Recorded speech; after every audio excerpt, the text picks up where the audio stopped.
Hello and welcome to another episode of the One Drink Book Club. Today we're going to be discussing Furious Hours, Murder, Fraud, and the Last Trial of Harper Lee by Casey Sepp. The book tells the true crime story of an Alabama serial killer accused of killing 6 people who are all related to him in one way or another. Harper Lee, the author of To Kill a Mockingbird, researched this story and worked on a book about it for years, but was never able to complete it. Casey Sepp tells the story that Lee couldn't seem to finish and also provides us with a moving portrait of one of America's most beloved authors. Tonight I'm joined by Kathy Hoekstra, a good friend that I met through a business connection, but soon found out that we had another connection. Kathy, thanks for joining me. I appreciate you coming on. Oh, absolutely. Thank you so much for accepting the suggestion of this book. I'm really excited to talk about it and just thank you. Well, I thought it was a great suggestion, and I really enjoyed it. And there was a lot to unpack with the whole book because it was really almost like 3 books in one. But I want to go back to, I said that we met through a business connection, but tell the story of what our other connection is, because I thought it was a real, truly small world story there. Yeah, absolutely. So some of your listeners may recognize my last name is Dutch. That's my name I was born with, Hoekstra. I am from Grand Rapids, Michigan, born there and lived there until I was 12. During that time growing up, I went to Immaculate Heart of Mary Catholic Elementary School at the corner of Burton and Plymouth Street. And lo and behold, all these years later, you and I meet as grown-ups, like you said, through a business. In Washington, D.C. Yep. Washington, D.C. We've had the opportunity to work together off and on various projects together. Lo and behold, talking to Jamie Bowers, I find out Jamie also attended Immaculate Heart of Mary Elementary School and lived in Grand Rapids, or grew up in Grand Rapids for part of your childhood. And you were a grade below me. You were 1 grade younger than me. Yep. Very, very funny to find that out when we were closing that circle on those. Oh, you lived in Grand Rapids. I lived in Grand Rapids. Oh, where did you go to grade school? That's right. And while you don't remember me by name, I don't remember you by name, but we have a lot of people in common. I remember a lot of people in your class, and you remember some of the people in my class. So yeah, totally small world, but a very cool connection to have. Definitely. All right. Well, since it's the One Drink Book Club, I have to ask, what was the drink that you came up with inspired by Casey Sepp's book? Yeah, well, I know what the most, probably common fallback for anybody reading this. I took a little bit different tack, and this was after reading this book and knowing the sort of the general, what's in the ether out there about Harper Lee, that she had a really bad drinking problem in her adulthood, and a lot of people point to that. A lot of critics over the years point to that as being the reason that she never completed a second novel, per se, in her life. Well, we can talk about this a little bit when we get into that part of this book, because it's really, really revealing, I think. But to sort of respect that a little bit, I took a different tack. And we can get to this part of the book too, the center part. My drink, I'm taking it from the portion of the book called The Lawyer, which we'll get into. But a big primary person involved in, it sort of ties the two parts of the books together, the beginning as well as Harper Lee, Big Tom Radney, who is a larger than life figure in the law in Alabama and politics and all this stuff. And he features very prominently in this book, which of course is a whole section dedicated to him. He was the guy in the book who, as he develops this, he was a famous defense attorney, very progressive guy, and he's kind of reminiscent of today's sort of almost like the personal injury attorneys, right, that you see advertised on TV. But when you meet in real life, they're kind of these larger than life figures. They're the kind of guy that goes around a small town like Monroeville, Alabama, where Harper Lee grew up, or Alexander City in this case. And he knew everybody in town, and that was part of what he was so successful. But he knew everybody. He knew everybody by name. He knew everybody's, ties to each other and the businesses that what they did for a living and who they knew and who their neighbors were, what they liked to drink. And he knew the guy who cut their lawn, and he knew what the guy who cut their lawn liked to drink. So I thought, this is a guy who would be a very interesting person to meet. One of these guys, when you say, hey, the 3 people I'd like to invite to Thanksgiving dinner, Big Tom Radney to me seems kind of like that guy, right? And Sure. So I figure, you know what? It would not take long for him to figure out what I would like to drink. So it's a little bit boring, but all of this is kind of baked into it. And it is a one of my favorite red wines.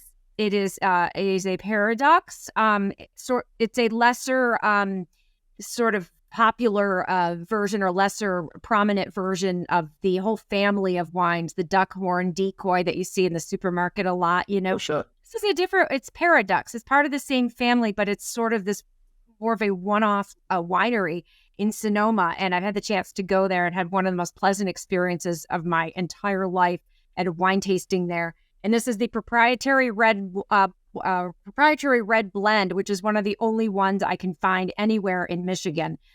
So that is what I have, proprietary red wine.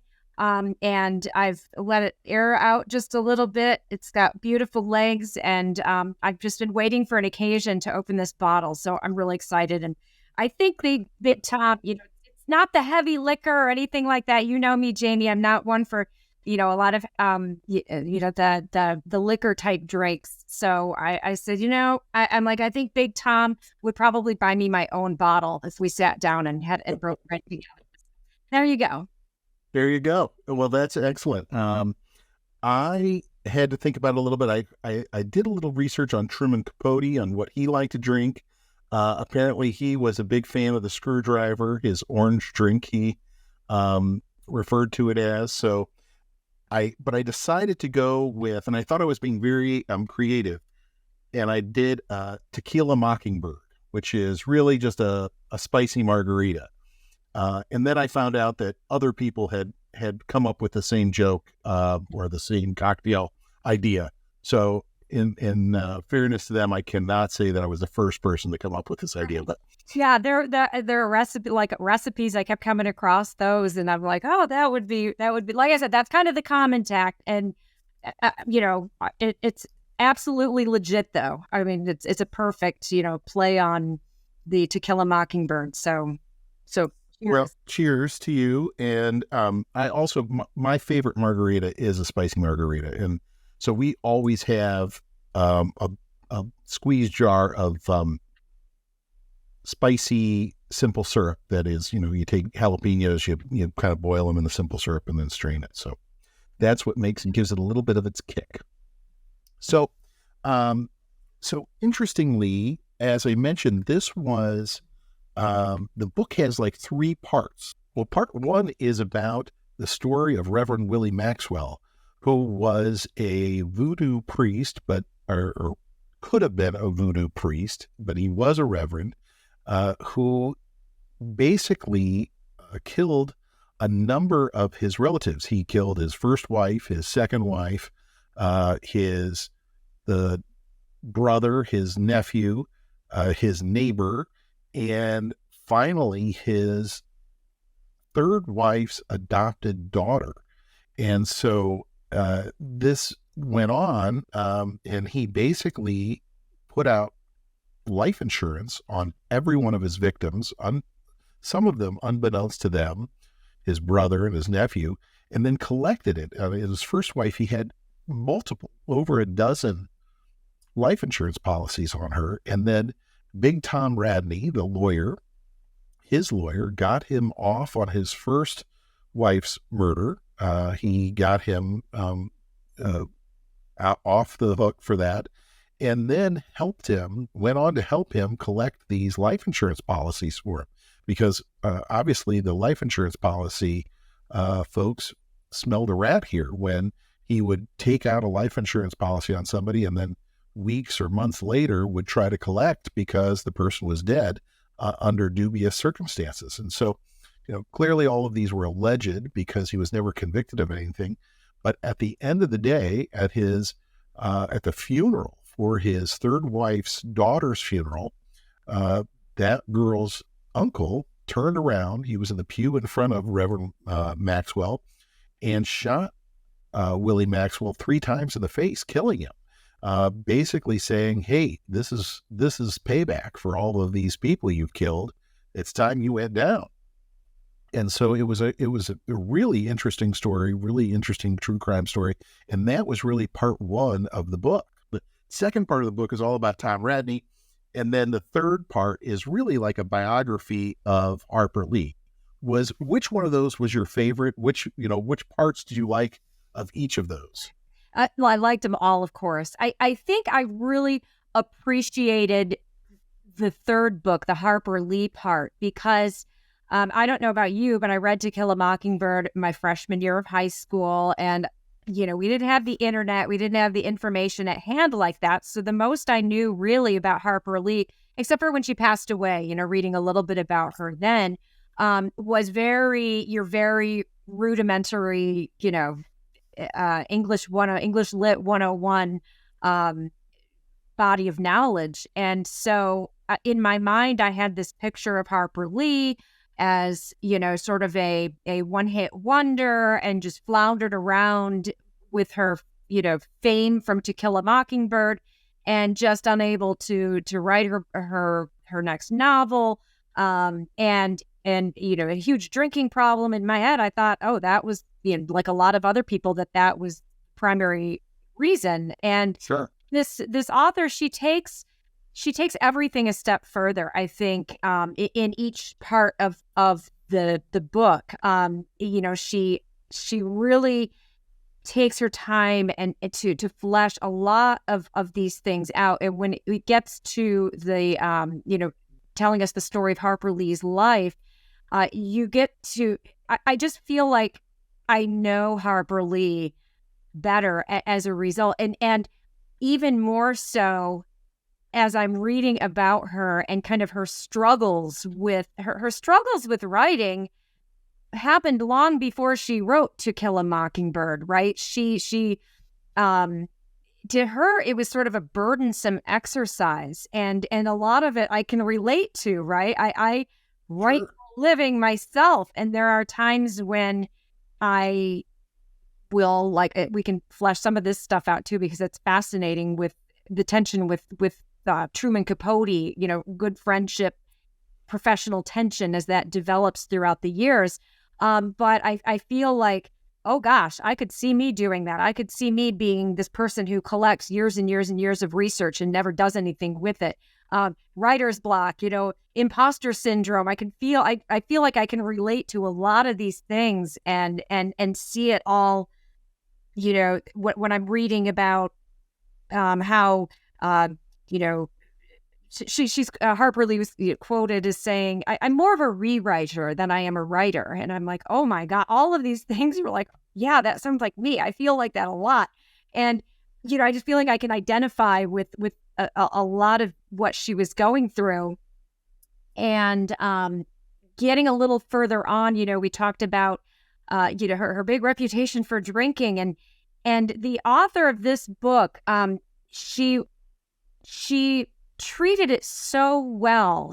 She thought that, and as I was thinking too, that, it sounds more like to me because, Hemingway was no less prolific a writer because of, his drinking. Steinbeck, same thing. All these are people, and Truman Capote, but they were prolific writers. So that just doesn't jive with that keeping her from writing. So to me, it seems more like, in today's terms, there might be an ADHD type thing going on, or, something like that. But she was in a time where, she and a lot of people rejected what was a burgeoning, field of psychiatry and psychology and mental health and things like that. So that wouldn't have even been on her radar. So I thought it was treated very sensitively and very well, I thought, by the author to kind of flesh all of these things out and just kind of let us sit back and go, oh, there's so much more to to Harper Lee from her younger and formative age to her career and then end of life. And it was just, I just feel so much smarter as a result. Yeah, how about you? What was your I also really liked the insights into Harper Lee's life and her struggles with writing. And personally, what I took out of it, there was a couple of things that really led to the fact that she could not finish this book. She could not publish a second book. And I think the first thing was the success of To Kill a Mockingbird. It became so successful so quickly. And she was also quite a perfectionist. And so I think knowing that you'll have a very, very hard time coming up with a sequel, or not even a sequel, but another book that even comes close to the success that To Kill a Mockingbird had, has to be very daunting, because you think, well, even if I write a good book, it's going to be compared to Kill a Mockingbird, and there will be critics, there will be people who say, To Kill a Mockingbird was a fluke. This person isn't a good writer. Look at this. We don't like that. And so that's where I thought, geez, this seems like a really obvious reason that would be a barrier to coming up with something else. I thought the second thing was the people who were helpful in getting To Kill a Mockingbird over the finish line were her editor and her publisher, both who became very good friends of hers, but helped her rewrite To Kill a Mockingbird, showed her where the problems might be, encouraged her to go in different directions. And they were very instrumental in getting that book finished. And they both got too old at a certain point they both retired or died, and they weren't able to help her get this book, the book about Reverend Willie Maxwell, out of the, editing phase. And the other thing I think she was greatly influenced by, so there were the two things I just mentioned, but the third thing was her work with Truman Capote on In Cold Blood, which I never realized she had such a key role in that. I mean, Truman Capote hired her to be his researcher, and she went with him and was largely responsible for all the interviews he did with the family members, the murderers themselves, the police officers. Apparently he was very off-putting to these down-home Kansas folks. His kind of New York effeminate, quirky affect just did not go over well with this crowd. And so Harper Lee was there with her kind of Southern charm that really got him access to these people. And she was a little disappointed. While she was publicly very supportive of the book, she was a little disappointed with Truman Capote's treatment of the truth. And so she did not really approve of the things that he either fibbed about, kind of twisted for his own use in the narrative, or just made up flat out. She knew the things in it that were wrong, and she knew that he did them on purpose that way. And so she was really put off by that. And so I think she felt a lot of responsibility not to do that in this case. Yeah. And what's interesting if you learn about her is that they both had two completely different approaches to their writing, right? I mean, Truman Capote, Truman, his mother and Truman moved in next door to the Lees when she was young, and actually lived there full time for about 4 years when they were young kids. But at the same time you and I were going to elementary school together. It's already about the same ages, right? It was like, 6, 7, 8, 9 years old. And then his folks moved up to New York. Memory serves me, some sort of, they were kind of in show business type things up there, or, performance type things. But he kept coming back down and would spend summers there. So the two of them developed this friendship together. They read together. They also would go to the local courtroom, and they'd go sit up in the cheap seats and watch trials happen.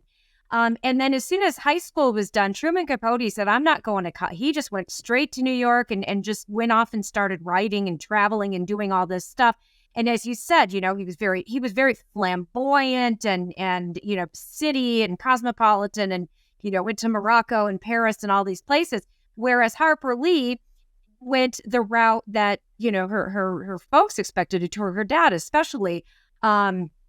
She went to college. First, she went to a girls' school, but then she said, "Oh, yes," kind of like I would probably if I would have gone to a small college my first year.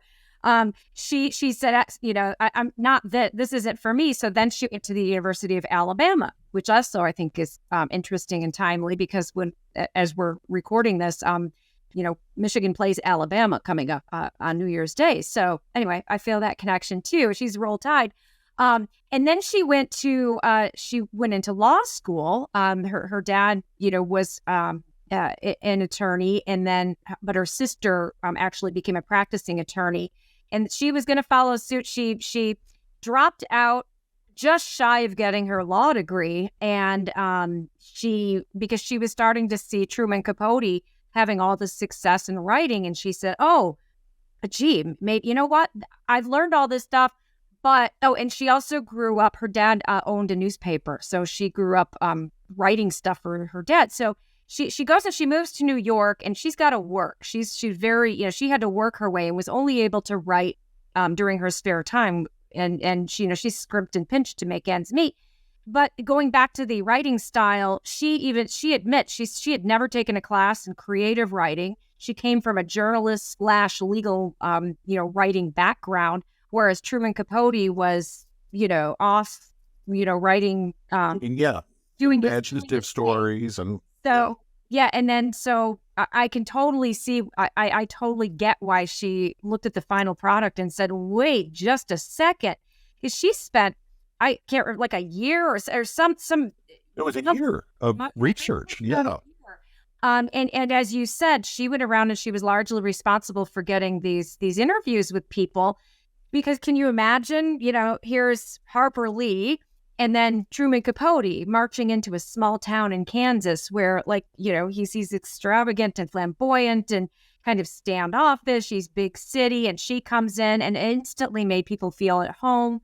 There was a line from the book. She said it was something like Truman Capote saw a story in everything that they were doing. She saw families. She saw people. She saw, and that was how she was able to make the personal connection. And one other note on that, the way she helped him, which was fascinating to me, is that she took all these interviews, everything, and observations and facts about people and little tidbits about people, and she organized them. She typed up all these notes and she categorized them. So basically when Truman Capote was read, and all of this was being done, by the way, she had submitted her manuscript for To Kill a Mockingbird, and it hadn't come out yet, if I'm getting right. There's part, she was doing all this research after she had turned in the final book.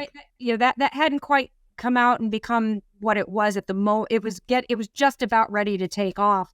She's in Kansas helping Truman Capote doing all this. But so basically by the time Capote was ready to write, she could just hand him all this, everything here. He had everything he needed to write this book because of her being a research assistant. And I thought, wow, because I could see myself doing that for a writer. Anyway, it was stuff I had no idea. Well, the other thing I thought was kind of interesting is I think she latched on to this story of the Reverend Willie Maxwell, which was a great kind of true crime story, but it does have a lot of problems with it if you're trying to write a true novel, because there is no real hero that you can, a protagonist in here, because you can't interview Willie Maxwell. He's dead. There are so many rumors that surrounded the guy, and she had a really hard time coming up with real facts. There was Reverend Willie Maxwell was African-American, and this is in the 50s and 60s in the South in Alabama. So there was very few records that were kept. I mean, most of the newspapers or all the newspapers in Alabama at the time were covering white lives. Here's what happened in this community. And they largely ignored the African-American community. So there was nothing to kind of really glean as facts. And then you had Tom Radney, who was this very conflicted character. He was very interesting, but he wasn't quite a hero. He got the person, Robert Burns, the person who shot Maxwell and killed him. He got him off, but he wasn't exactly a true hero. I mean, I think Tom Radney used the case where he got Robert Burns off as a way to resuscitate his own image in that community, because I think people saw him as a guy who got rich off of this serial killer reverend who was an evil guy who offed his relatives in order to collect insurance money. And Tom was the guy who helped him do it. And so he was kind of seen as you said, kind of an ambulance chaser. And he resuscitated his image by taking on Robert Burns's case and getting him off. And as you said, he was an interesting guy because he was a progressive politician. He believed in civil rights. He was kind of this interesting Democrat in Alabama at the time, because he was kind of swimming against the tide of a lot of the folks who were segregationists, who were looking at things. And Tom was a defender of civil rights, but he also, made his money in this kind of shady way. So I think Harper Lee had a problem with this book in that it didn't have a whole lot of facts, and it didn't have a true hero that people would get behind. You didn't really root for Tom. There was not a whole lot about Robert Burns. He just kind of showed up and got mad because his niece had gotten killed and killed the Reverend Maxwell, but it wasn't like he had a big backstory either. So I think she picked the wrong story to follow. I think it was interesting that Casey Sepp did this, but I think this story doesn't hold. The Reverend Maxwell story doesn't hold as a full book. It is a great first part of this book. And I thought Casey Sepp did a great job of turning it into a book by adding in this biography of Harper Lee and all of those things. But I think Harper Lee ended up trying to chase down this thing for years and years and years, which was something that just wasn't a good choice for her second book.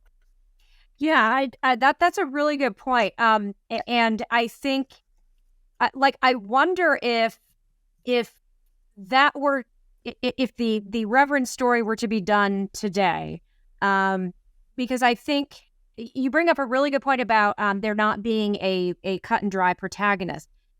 However, I think the way a lot of our popular culture and in terms of storytelling has evolved since then, because that was kind of in the 70s when Harper Lee was looking into this stuff. It was maybe 15 years after To Kill a Mockingbird, came out of the gate and made her famous. But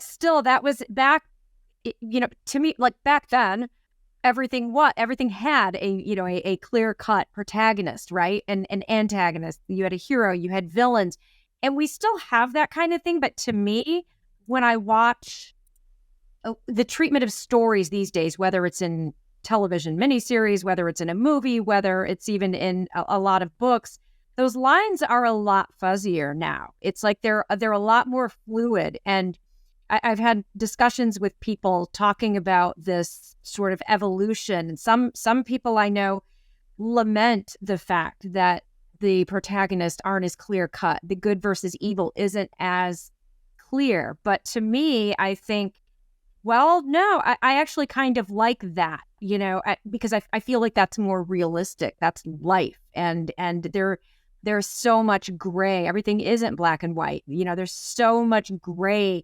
And I like the way that sort of thing is being explored in modern storytelling. So maybe in a different time, perhaps. But I think, like you said, the author Casey did a really good job of sort of picking up what Harper Lee had done and doing something with it in a way that invites us into that story, the whole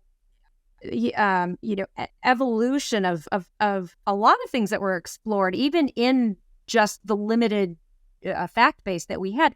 And then having that segue into Harper Lee's life. I really liked all that. But anyway, I'm just using a springboard to what you had said about no clear protagonist with the Reverend. Maybe a different treatment today. It could have been. I don't know. Well, I thought she did a good job of filling in facts that were adjacent to the story.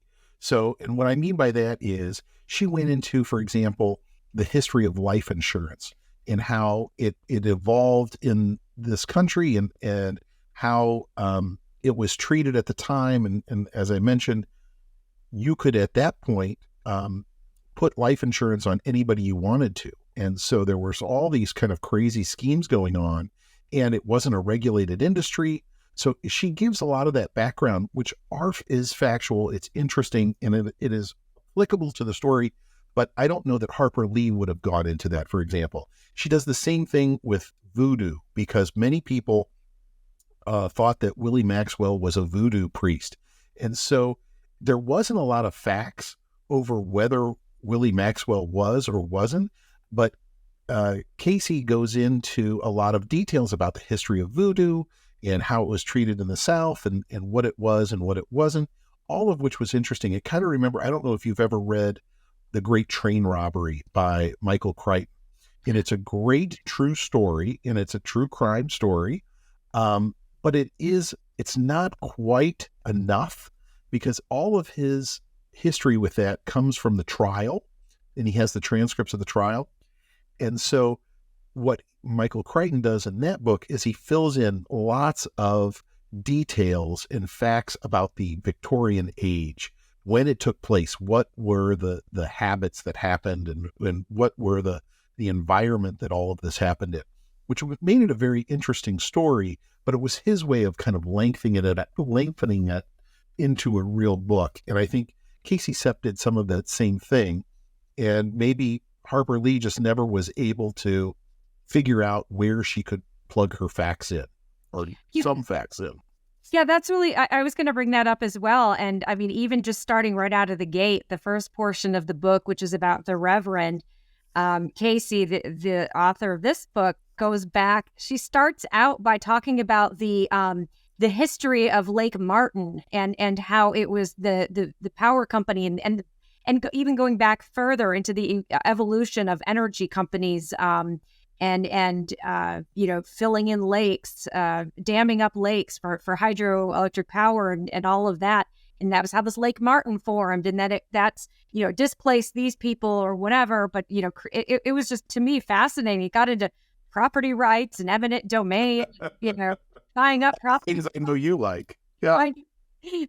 For my professional life at Pacific Legal Foundation, right? And so that it instantly, like, my radar went up, going, "Oh, wait a minute! There are all kinds of angles to this, to this that I learned things I didn't think I would when I picked up the book."